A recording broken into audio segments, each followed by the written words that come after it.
Hello, Atomians. Good afternoon, and welcome to the January Success Academy. I am Sales Master Dr. Rosa Pinkoy DEALCA, and my task for this afternoon is to present to you 3 Atomy products. So, ito po kanina na-discuss na. So, the product has an absolute quality and absolute price. Yung ating website was discussed already. And it follows the Bastige strategy, mass production, madaming pinuproduce na products in order to give us a very reasonable and affordable price, but with a high and prestigious quality. For now, I will present to you a case. Please bear with me. We have distributed 3 pieces of paper, 3 pieces of papers. Nakuha niyo po. I have chosen 3 Atomy products. So, pwede po kayong sumagot ng 3 products. And pag tama po yung iyong sagot, I will give you a token, a simple gift coming from me personally. By the way, I practice obstetrics and gynecology, and sometimes family med doctor.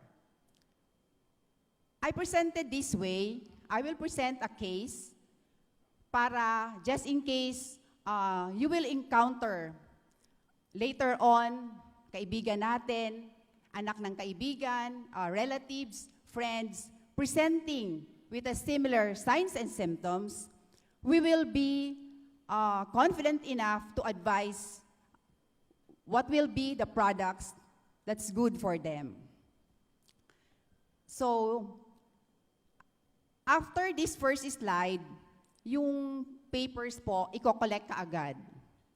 So, this is a case of a 26 years old male, weighing 80 kilos, standing 5'9", and working as a medical technologist. His symptoms are the following: and on and off fever. So palagi po siyang nilalagnat every month or 2. Back pain, palaging sumasakit ang likod. He used to body massage para ma-relieve, but after several days, nandyan ulit yung sakit ng likod. And easy fatigability, madali po siyang mapagod. Ito yung kanyang history. So, we will collect already the pieces of papers. So, ito yung kanyang history. During the childhood, he had history of fever because of typhoid fever, primary complex, and occasional tonsillitis. Yung high school, minsan may fever because of upper respiratory infection. And then college, he was well until during his 4th year, when he had his internship as a medical technologist. He had on and off fever every month or 2.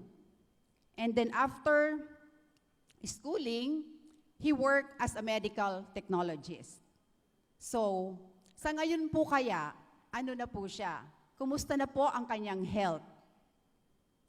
So, presenting with this case, ano po sa tingin nyo ang magandang supplement na pwede natin i-recommend?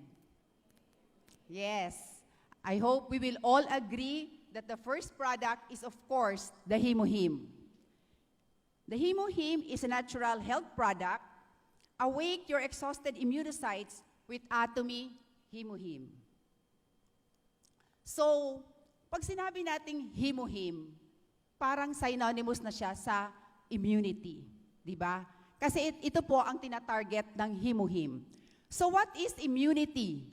Immunity is the capacity or the ability of our bodies to recognize and fight infections. So every day in our lives, di ba, pagising natin, especially yung ating patient, tawagin nating MAT, especially si Matt, we are all exposed to a lot of pathogens, di ba? So, nandyan yung mga bacteria, viruses, especially nung nag-COVID-19 pandemic. So, kahit sa mga kinakain natin, there are contaminants. In the water that we drink, there are heavy metals. So, marami pong pathogens na nakapaligid sa atin araw-araw. So, we must be strong enough, malakas ang ating immune system to be able to fight the infections. So, ano pong meron sa Hemohim? What makes this Hemohim special?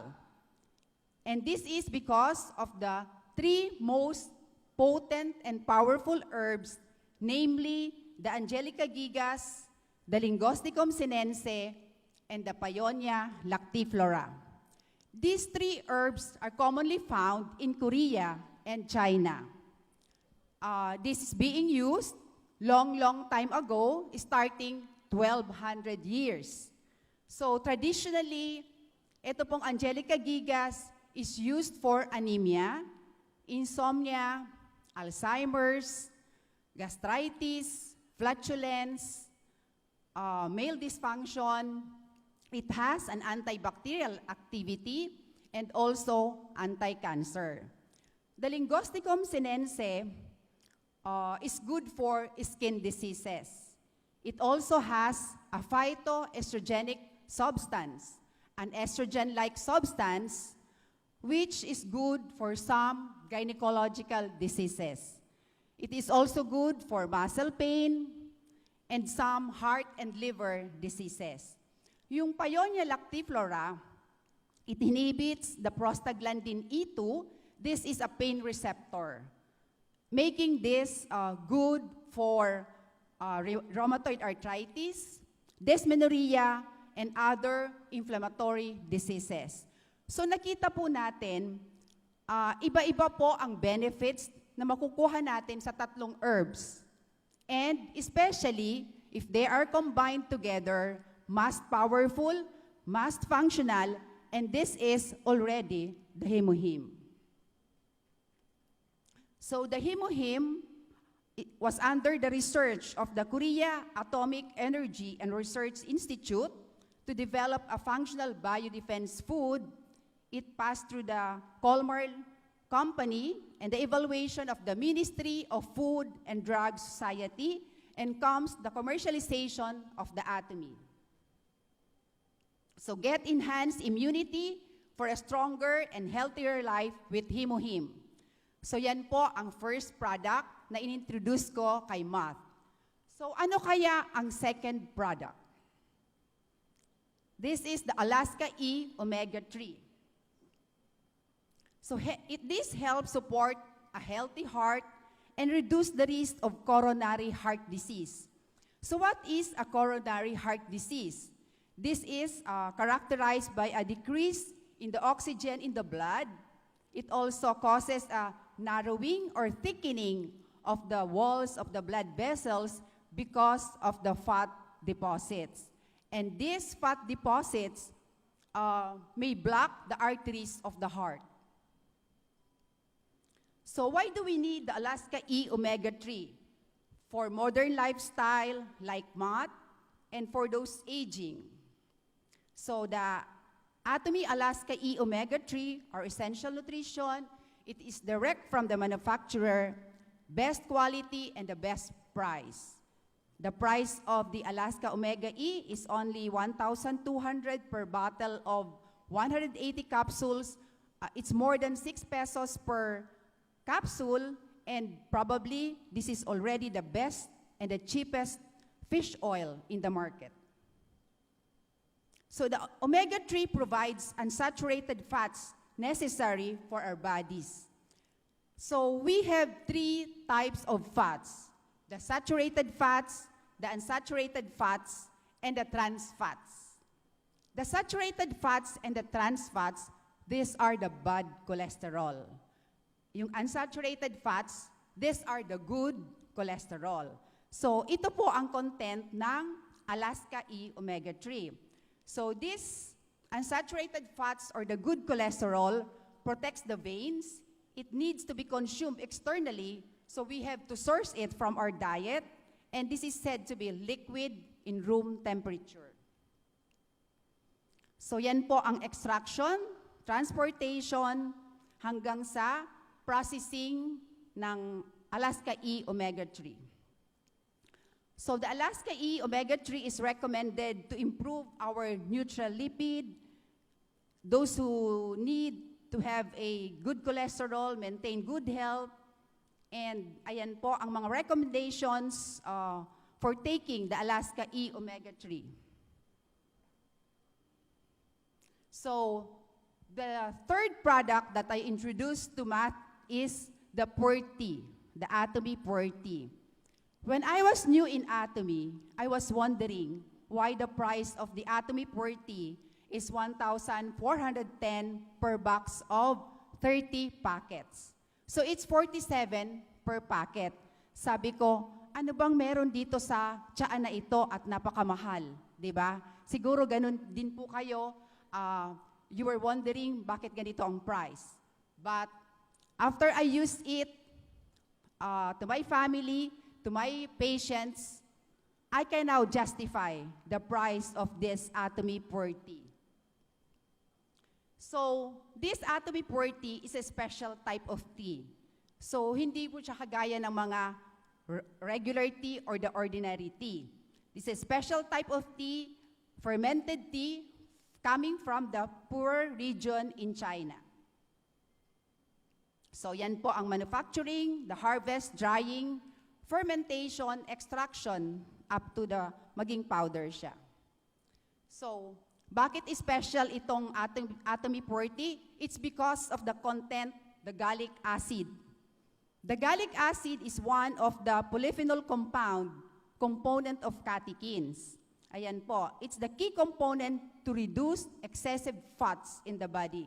So this gallic acid is very good for digestion.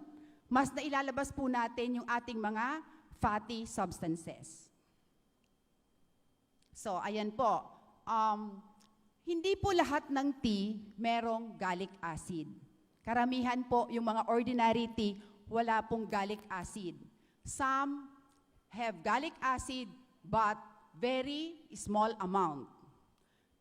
Yung marami pong pu'er tea in the market, pero it's different pa din sa Atomy Pu'er Tea.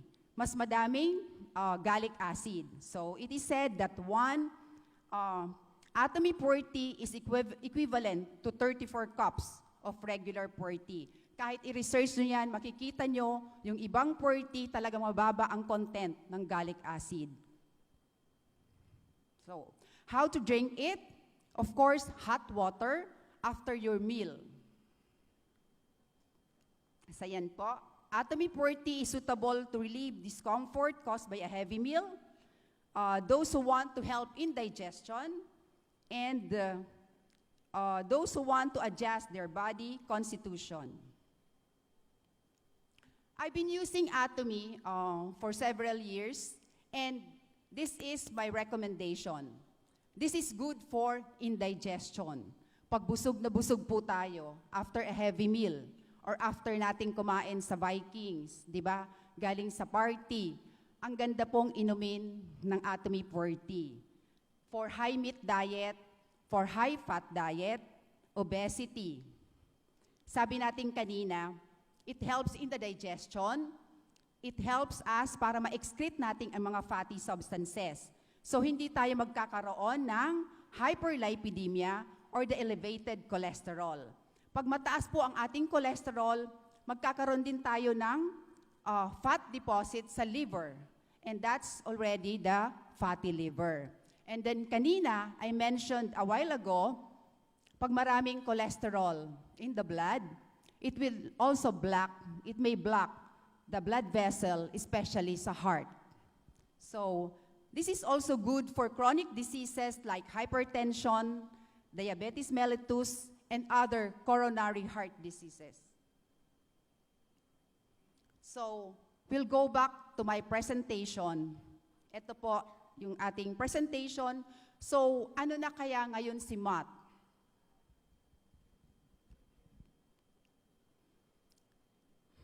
Ito po yung kanyang actual photos.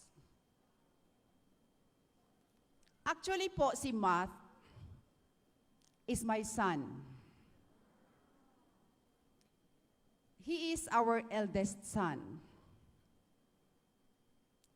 So, I mentioned kanina, during the childhood, palagi na talaga siyang nilalagnat. We even went to Manila for check-up, and it's because of primary complex, typhoid fever. And then, nung high school, occasional ang fever because of respiratory infection. Nakikita siguro ninyo, ako din, nakikita ko na mababa ang kanyang immune system. And then nung college siya, during the 4th year, when he was exposed to a lot of pathogens during his internship, pabalik-balik na yung kanyang lagnat.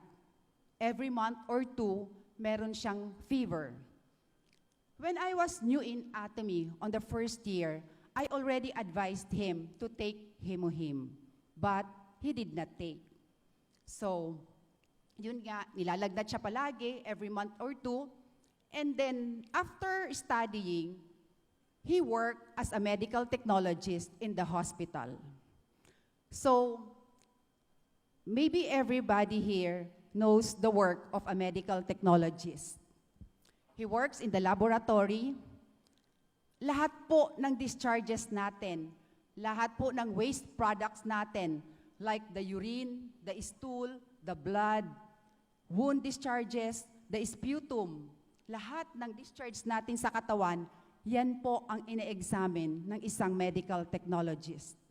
So imagine po kung gaano siya ka-expose sa infection, sa pathogens. Every day, about 10 hours a day, may 24 hours duty pa. So, I already referred him to a cardiologist. He was advised for tonsillectomy or the removal of the tonsils. But at first, he refused. So, he continued his work as a medical technologist until, yun nga, palagi pa rin siyang nilalagnat. And then he decided to be operated. So, it was already late when he decided to be operated because on the day of his admission, laboratory tests were done and it was already positive for rheumatic fever, rheumatic heart disease. So right there, the regimen for rheumatic heart disease was started. It's a salpen injection. Ini-inject po sa buttocks, alternate every 28 days. So, after the operation, it is expected that he would be well already. But, iba po ang nangyari sa kanya. After about 4 months, 5 months, the fever recurred. So, palagi na naman siyang nilalagnat. Every month or 2, may fever siya.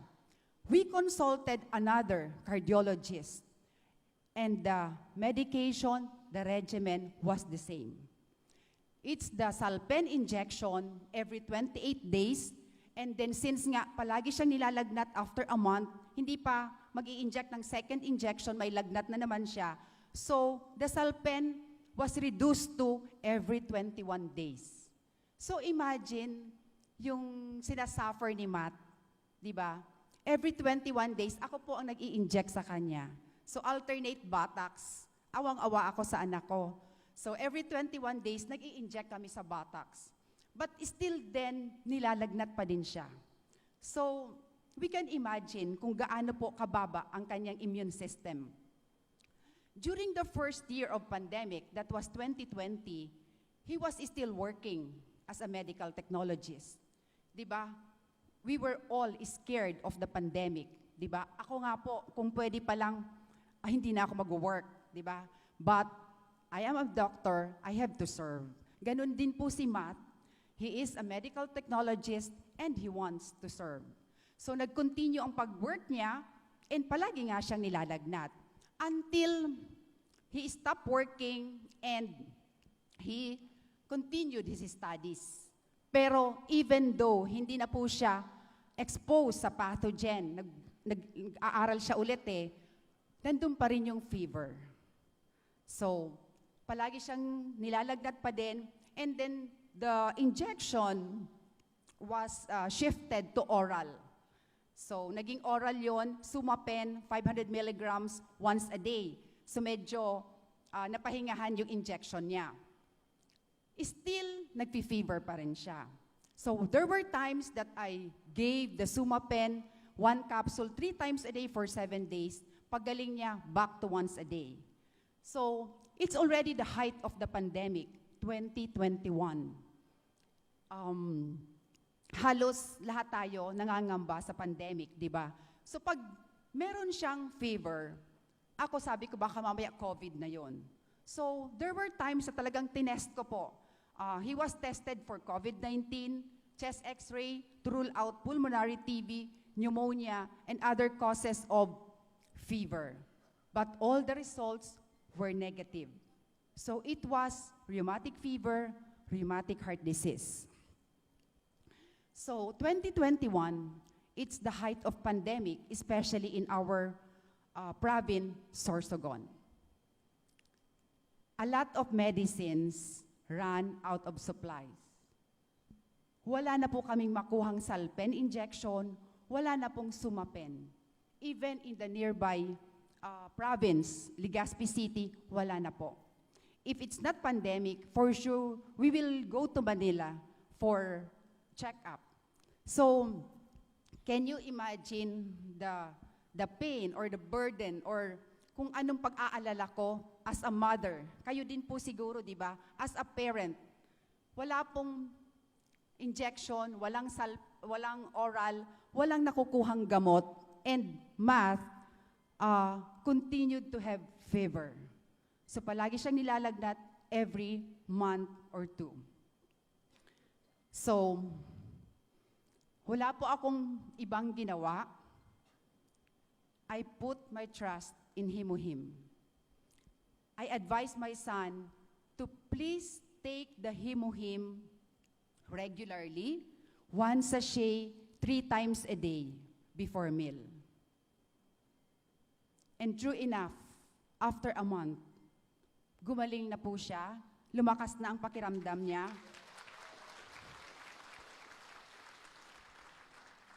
And I'm really so thankful to God, thankful to Atomy, thankful to Hemohim, kasi lumakas po ang kanyang resistance. So, I've been using Hemohim in my practice. I have a lot of testimonies, but I just focus my discussion regarding the rheumatic heart disease. So, but the Hemohim, I recommend this personally for acid peptic disease, gastritis, for psoriasis, for insomnia, for severe dysmenorrhea, for anemia, dengue fever, constipation, chronic dermatitis, and to add regarding the rheumatic heart disease. When I used these two math, I did not read any article about rheumatic heart disease. I mean the efficacy of the Hemohim. And I'm already 27 years in practice. The management of rheumatic heart disease is starting from my first year until now is still the same. 2 cardiologists, the same medicine. Wala pong ibang gamot ang rheumatic heart disease. It's the Salpen injection. And nakita natin na kahit, I think, nakatapos kami ng 2 years ng injection or more. Pero ganun pa rin ang nangyari kay Matt, pabalik-balik and fever. So, it's his immune system na masyadong mababa. Diba? So, kanina we discussed about the immunity. So, ang tina-target niya is the immunocytes para palakasin ang immunocytes, and this is our white blood cells, di ba? Ang white blood cells natin, this is the soldiers of our blood. So ito po ang sumasangga sa infection, ito po ang lumalaban kapag tayo nakaka-encounter ng infection. So that's why this afternoon, I'm recommending the Hemohim for rheumatic heart disease. This is Matt. Ito po si Matthew. Now, he is studying third year College of Medicine.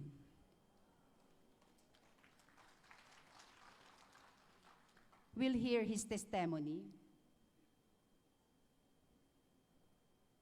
Can you open, please? Sorry.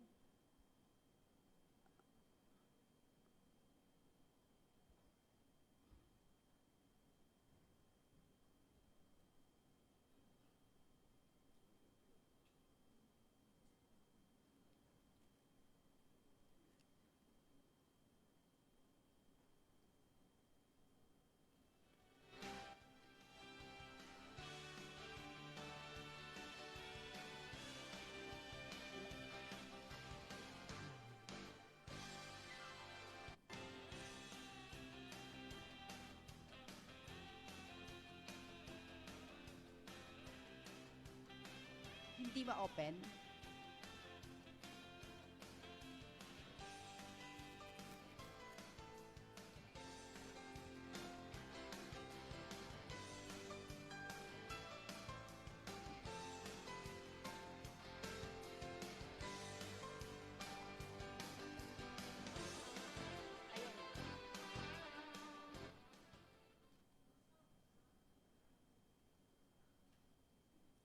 Sorry, walang sounds.